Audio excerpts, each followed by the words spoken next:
Hello, Scorpio, Sun, Moon, Rising, and Venus signs. Kamusta kayo? Sana po'y nasa mabuti kayong kalagayan. Welcome back po sa Star Tarot. Kung bago kayo rito, welcome din kayo. Thank you for your support. I truly appreciate it. God bless you all.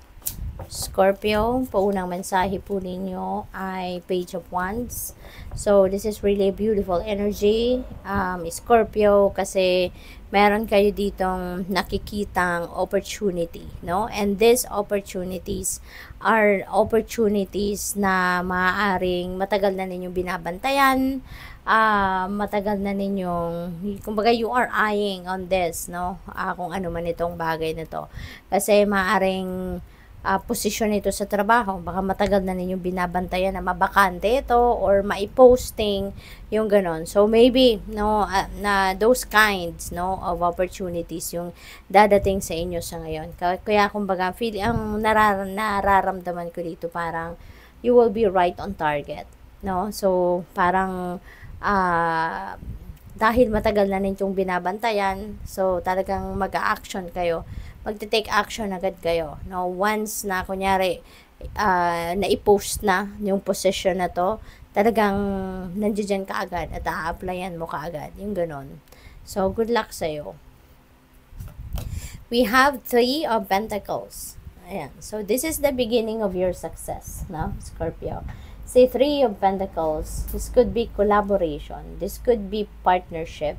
At ang maganda rito, magiging maganda ang epekto nito din sa'yo. Kasi mas bibilis din ang pag-akyat mo sa ladder of success because of the help of these people na makakapartner ninyo or makakasama ninyo sa trabahong ito, no? Or sa project na ito or sa business na ito. So, which is really good. What else? We have Chariot. Ayan. So, willpower, confidence, determination, no? Nandiyan lahat. Kaya, walang kawala ang swerte sa inyo pagdating sa kung ano man trabahong gagawin ninyo o proyekto na ito.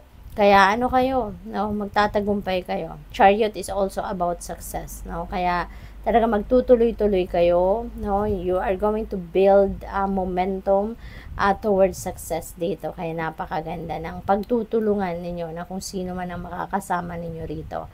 Travel is also even, and for some of you, this could be a road trip, no? Siguro magda-drive kayo, ganun. And, vehicle, no? Nakikita ko rin dito na ang iba sa inyo maaaring nagsha-shopping ng vehicle or baka yung bang bibili na siguro kayo sa ngayon or baka ang iba din sa inyo rito nagpaplano pa lang, no? Baka nagsha-shopping, nagwi-window shopping pa lang ang iba sa inyo at namimili kayo ng kung ano yung gusto ninyong sasakyan or mabibili ninyong sasakyan. Pwede rin ang iba sa inyo rito, this is your dream, no? Maaaring nangangarap kayo na gusto kong bumili ng sasakyan and maybe you are saving for that money, no? Para mayroong ma-down payment kayo sa sasakyan na gusto ninyong bilhin.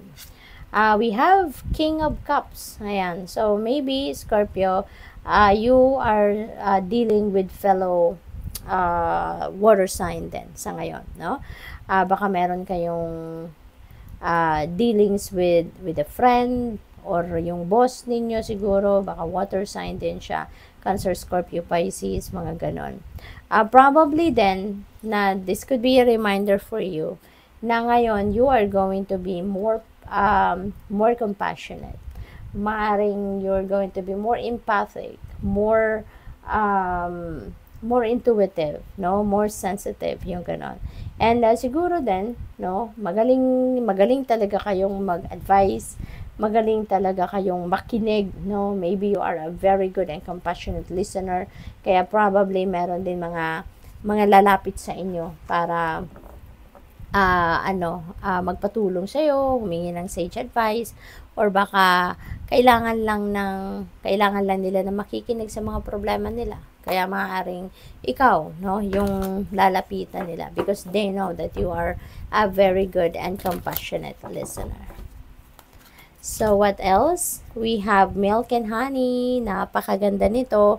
Kasi ibig sabihin nito, no? Na this is a time for plenty and bounty.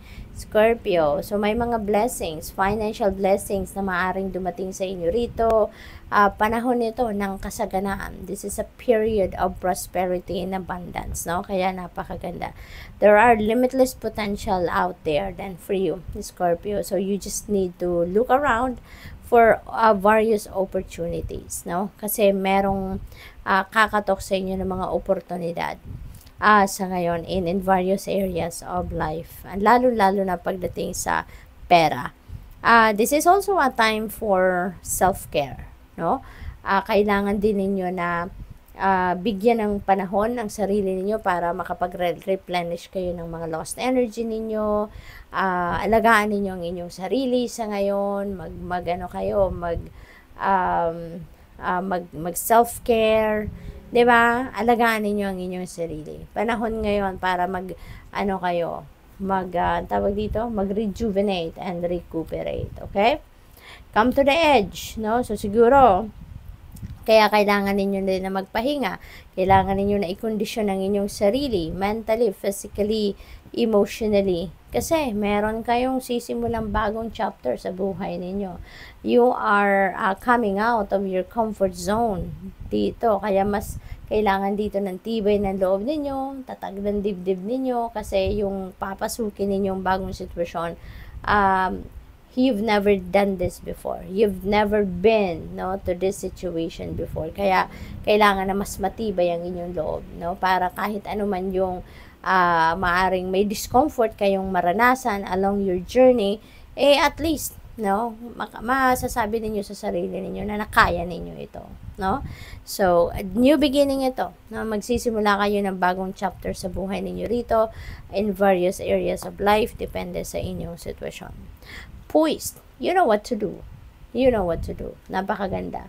Kaya, siguro, kumbaga, matatag kayo rito, matibay ang dibdib ninyo, confident kayo, assertive kayo at this time, kasi you know pretty much, no, kung ano yung gagawin ninyo.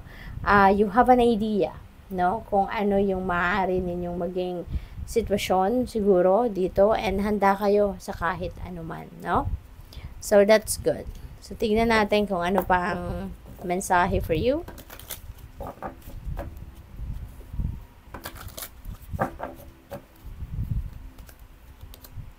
We have appetite. Get out of your comfort zone. Ito na, definitely. Yung come to the edge energy nito.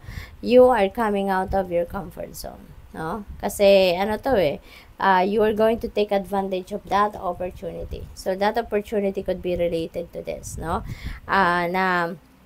Hindi ito ang nakasanayan ninyo. Hindi ito yung comfort zone ninyo. Pero, since malakas ang loob ninyo sa ngayon, handa kayo, no, to try different avenues. Kaya, ito yun, no? Talagang on the go kayo. No, on the go kayo. And I can feel your excitement, no, sa kung ano man ang bagay na to.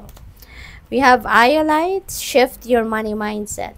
Ayan. So, siguro nagne-negative thinking ang iba sa inyo rito. No, don't be, okay? Scorpio, shift your money mindset into an abundant mindset, lalong-lalo na meron kayong energy ni milk and honey, na merong napipintong kasaganaan na dadating sa buhay ninyo. So, wag ninyong i-self-sabotage, no, yung sarili ninyo. Kasi habang nandito yung oportunidad, no, para magkapera kayo, para mas maging masagana kayo, lalong-lalo na pagdating sa inyong money, career, and finances, i-align ninyo ang inyong energies with that energy. Para nang sa gayon, yun talaga ang mangyari sa buhay ninyo. Yun ang ma-attract ninyo towards you. Okay? Kasi kung magne-negative thinking kayo, magne-negative thoughts kayo, so of course, ang maa-attract ninyo negative situations. Diba? Negative experiences. Kasi hindi naman pwede na negatibo ang iniisip natin, negatibo ang mindset natin, tapos mag-a-attract tayo ng positive situations. Hindi ganoon. Kasi yung law of attraction is like attracts like. Diba? So, positive thinking will attract positive situations, positive experiences. And negative thinking, negative mindset will attract negative situations. Okay? Kaya, i-align na ninyo yung energies ninyo. Yung mindset ninyo. I-shift na ninyo yan into a positive mindset. In abundant and prosperous mindset para mahatak ninyo yung energy na yan na kaperahan and abundance. What else? We have adventuring. Create your own luck. See? Create your own luck. Meron ditong swerte. 'Di ba? Na kung kunyari, sabi, 'di ba, may kasabihan na kung hindi ka nakakahanap or hindi ka, if you can't find, good luck in anywhere, somewhere, then create your own luck. So ito na yon, because anyways you have the talent, you have the skills, you have the gifts, given to you by the divine. So gamitin mo yon, para swertehin ka. Gamitin mo yon, dumiskarte ka para makapag-create ka ng abundance and prosperity sa buhay mo gamit ang inyong mga talento, gamit ang inyong mga skills and mga gifts sa inyo ng divine universe. So good luck sa iyo. Thank you for watching. Love and light. Namaste.